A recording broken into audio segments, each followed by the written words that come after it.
Mientras el mundo está al borde de una terrible guerra, de incalculables consecuencias debido al bombardeo espantoso y a los ataques a los kibutz por parte del grupo terrorista Hamas, que han provocado no solamente muchísimas muertes, más de 1000 entre la población civil, sino que han tenido escenas de una crueldad inimaginable, sobre todo las que han padecido los niños en esos kibutz.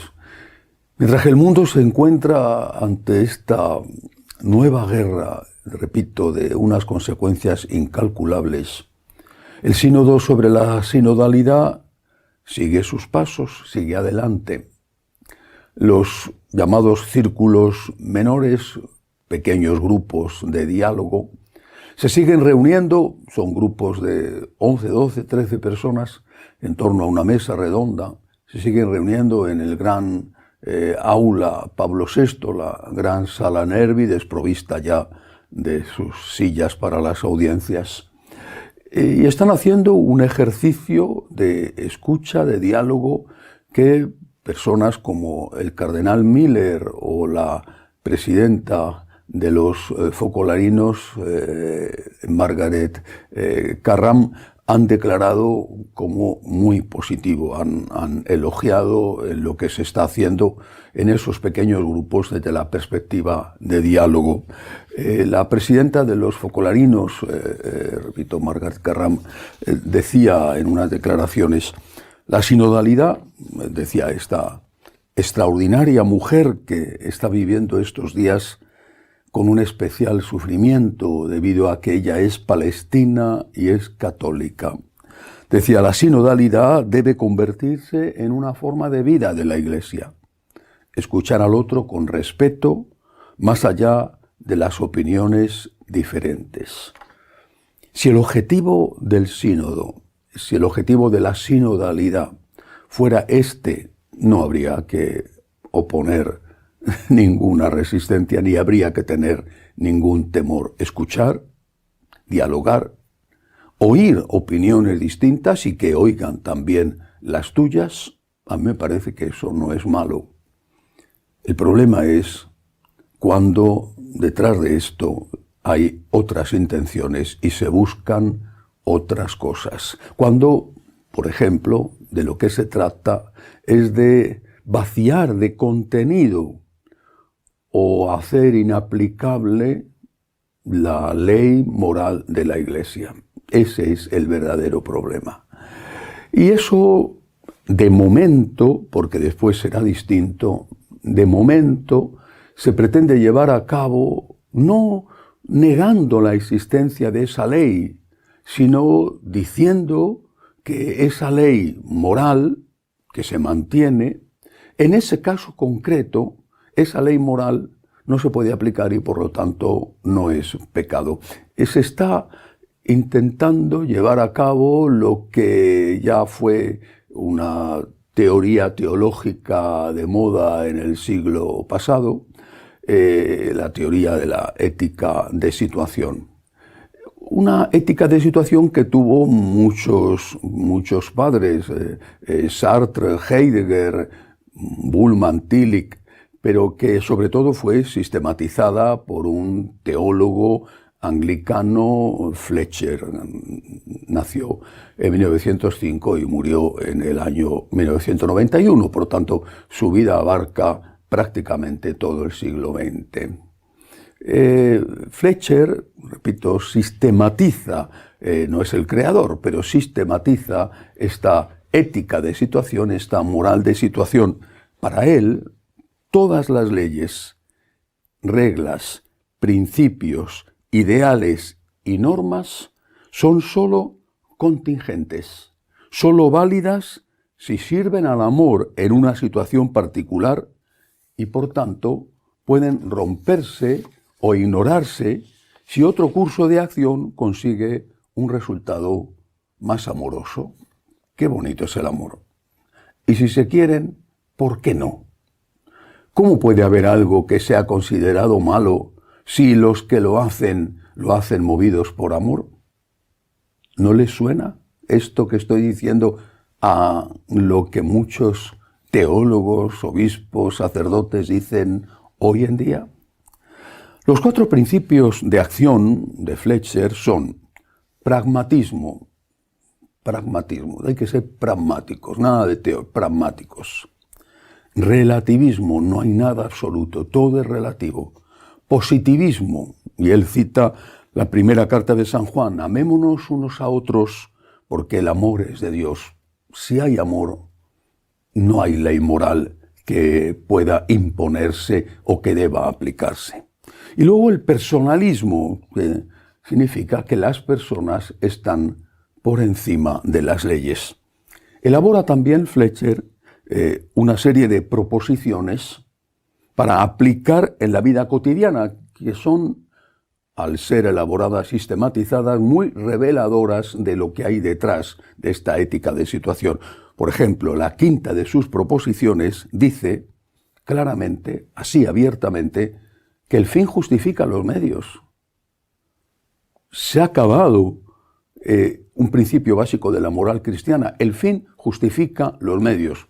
Por supuesto, el fin será el amor, o será la defensa de tu familia, o la defensa de tu patria. El fin justifica los medios. Qué bonito es el amor.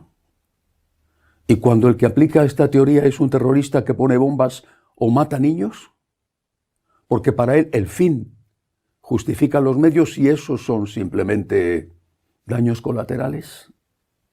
Nos damos cuenta de lo que hay detrás de esto y a dónde se puede llegar. Pero añade Fletcher, su 6ª proposición es esta: nada es intrínsecamente correcto o incorrecto. ¿Qué significa? Que se ha acabado con la objetividad en la moral. Si nada es intrínsecamente correcto o incorrecto, eso significa que tú puedes hacer lo que quieras en función de tu situación, en función de tus circunstancias. La Iglesia se dio cuenta rápidamente del peligro que contenía esta ética de situación. Qué bonito es el amor. Se dio cuenta y la condenó, fue Pío XII en el año 52. Y a la vista de la situación uno sospecha de si la excusa de que Pío XII no puede ser declarado beato y santo debido a su omisión, a su silencio ante los campos de concentración, si eso no es más que una excusa, es que lo que en realidad hay es su enfrentamiento con la ética de situación. Porque esta ética de situación marcó de una manera esencial toda la teología posconciliar que se hizo en función de eso vaporoso que se llama el espíritu del concilio. En el espíritu del concilio, en la aplicación del concilio, la aplicación radical y no en continuidad, la aplicación en ruptura y no en continuidad del concilio, en esa aplicación se debatió sobre el valor de la conciencia. La conciencia, se dijo, los grandes teólogos moralistas de la época así lo concluyeron, la conciencia es la norma última de moralidad. Y las normas objetivas basadas en la ley moral natural y la ley moral revelada, esas normas objetivas son solo un referente, un ideal, una meta. Pero luego la conciencia tiene que aplicarlo en función de sus circunstancias. Y es la conciencia la que determina si ese comportamiento, aunque esté en contra de la ley moral objetiva, si ese comportamiento es un pecado o no es un pecado. La conciencia como norma última, también llamada norma próxima porque es la más próxima al individuo. Algunos objetaron y dijeron, vale, sí, la conciencia, pero la conciencia rectamente formada. Y sin querer introdujeron otro elemento de subjetividad, de relativismo. Porque ¿qué significa rectamente formada? El que opina que puede matar a un inocente en función de una causa que considera superior, piensa que su conciencia está muy rectamente formada. El que opina que puede tener relaciones fuera del matrimonio y que eso no es pecado y que eso no está mal, porque qué bonito es el amor, también piensa que su conciencia está rectamente formada. Ratzinger, Benedicto XVI, puso un poco de luz en este caos posconciliar, diciendo que efectivamente la conciencia era la norma próxima, la norma última, la norma que la persona tenía que aplicar, pero que no era la norma suprema. La norma suprema es la ley moral objetiva. Esa ley moral que nos dice que hay actos intrínsecamente perversos, intrínsecamente pecaminosos, intrínsecamente malos. Esa es la norma suprema. La conciencia va a aplicar esa norma suprema a tu caso particular, por ejemplo, discerniendo si se cumplen los criterios para que un acto malo, que nunca dejará de ser malo, sea pecado en esa circunstancia. Uno de esos criterios, ¿tienes libertad? Es un criterio clásico de toda la vida. Que exista algo objetivamente malo, por eso la conciencia tiene que escuchar siempre la norma suprema, que es la ley moral objetiva. Segundo criterio, que la persona lo sepa, que sea consciente de que eso es malo. Y tercer criterio, que la persona tenga libertad. A ti te obligan a firmar un documento, una herencia o una cesión, un contrato comercial con una pistola en la cabeza, o a ti o a uno de tus seres queridos, y se puede demostrar y ese documento queda después anulado, ha sido firmado sin libertad. Ese es el valor de la conciencia y ahí es cuando tiene que aplicarla. Pero de ahí a pasar a decir que la conciencia tiene total libertad para decidir qué es bueno y qué es malo y que por lo tanto puede hacer lo que quiera si a él le parece que eso no es malo, si a él le parece que en sus circunstancias eso no es un pecado, hay una enorme distancia, hay una gran diferencia. Esto es puro relativismo, pero la historia nos ha demostrado ya que el relativismo pasa rápidamente, irremediablemente, a convertirse en dictadura del relativismo. Qué bonito es el amor. Qué bonito es el amor. El fin justifica los medios. Como nos queremos mucho podemos hacer lo que queramos, lo que sea. En función de mis sentimientos, mis actos, los que sean, quedan justificados. Tengo una actitud buena de llegar, sí, al fin máximo, al fin supremo, tal, pero mientras tanto, como tengo esa actitud, puedo hacer los actos que sean con la conciencia tranquila. Qué bonito es el amor. ¿Y qué va a pasar con aquellos que dicen, esto no está bien? Esto no está bien. Tu conciencia no puede decirte que esto está bien porque objetivamente no le está y no cumple ninguno de los tres requisitos para que eso que está mal no sea un pecado para ti ahora. Por ejemplo, repito, el de la falta de libertad. ¿Qué va a pasar con estos a los cuales se llama o se nos llama rígidos? Relativismo, dictadura del relativismo. ¿Qué va a pasar con los rígidos? ¿Y qué va a pasar con los sacerdotes que, llegado un momento, en una circunstancia concreta, a una persona a la que conocen, le nieguen la comunión porque le digan, ¿a ti te parecerá que esto no es un pecado? Que tú estás viviendo maritalmente fuera del matrimonio, y a ti te parecerá que esto no es un pecado. Pero a mí me parece que sí que es un pecado, y que no se cumplen las condiciones para que eso no sea un pecado. Yo en conciencia no puedo darte la comunión. ¿Qué va a pasar con estos sacerdotes? Relativismo, dictadura del relativismo. Y además, y parece mentira que no se den cuenta, se está intentando vaciar de contenido la ley moral sexual de la Iglesia. Es el caballo de batalla, no solamente el tema de la homosexualidad, aunque ese es el que consideran prioritario.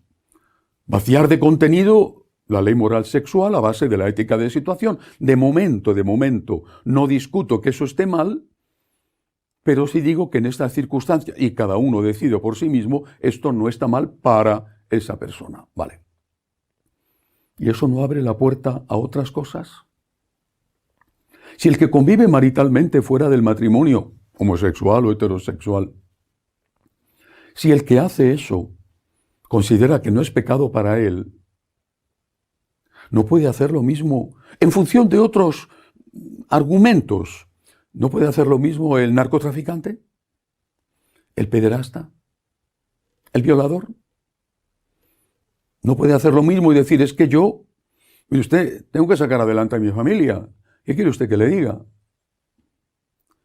¿Y podrá el sacerdote, que no se puede negar a dar la comunión a quien vive maritalmente, sexualmente, fuera del matrimonio, que no se puede negar bajo amenaza, ¿podrá el sacerdote negarse a dar la comunión al mafioso? ¿Podrá negarse a dar la comunión al terrorista? Si esa persona considera que para él el amor a su pueblo legitima poner bombas, si considera que para él el amor a su familia le permite extorsionar e incluso matar, ¿podrá el sacerdote negarse a dar la comunión? ¿Se están dando cuenta de lo que va a ocurrir? ¿Son conscientes de que el edificio teológico, doctrinal y moral es una pieza maestra revelada por Dios? Pero que si se quita una parte de ese edificio, es todo el edificio el que se va a venir abajo. Si ahora se está argumentando con la ética de situación para justificar determinados comportamientos hasta ahora considerados inmorales, ¿van a poder evitar que se justifiquen otros comportamientos? ¿Y va a poder el sacerdote oponerse a ellos? Recemos por la paz, recemos para que no haya más guerra en Tierra Santa, para que termine la guerra en Ucrania. Pero no olvidemos que en la Iglesia estamos sometidos a una guerra civil, que tiene, lo mismo que las guerras con bombas, también víctimas y también incalculables consecuencias. Hasta la semana que viene, si Dios quiere.